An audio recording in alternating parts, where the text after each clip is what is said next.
But the major point I want to make is just to illustrate the strategy. And as the Premier said, the narrative around being the epicentre, we just want to address that quite head on. There's a very deliberate strategy in this province to identify hotspots.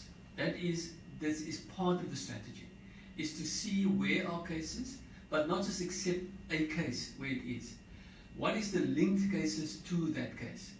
What is the linked cases to the cases we find? So it becomes a network of chasing cases. So that strategy over the last 10 days has yielded the increase in tests, but also it's yielded the increase in positive tests, because it's deliberately going down and following the cases. And as the Minister is saying, we now have a day-to-day update of what we call clusters. These are the sources of cases and where cases are linked to one another. We have up to 40 of them now. And we still have cases coming in linked to the known clusters, and then smaller clusters start. And we start following through on the smaller clusters.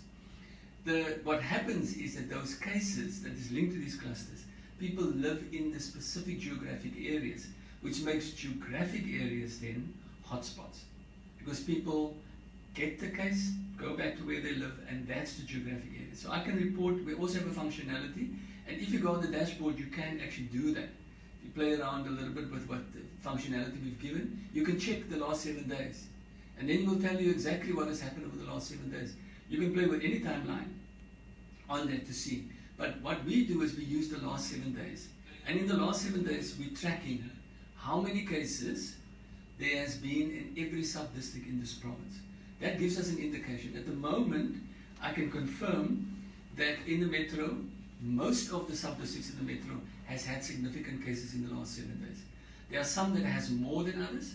And as Minister Mbombo said, we know that you can trace back the hotspot in the geographic area to the hotspot of where the cases came from, which is mainly your supermarkets, your prisons, where those are.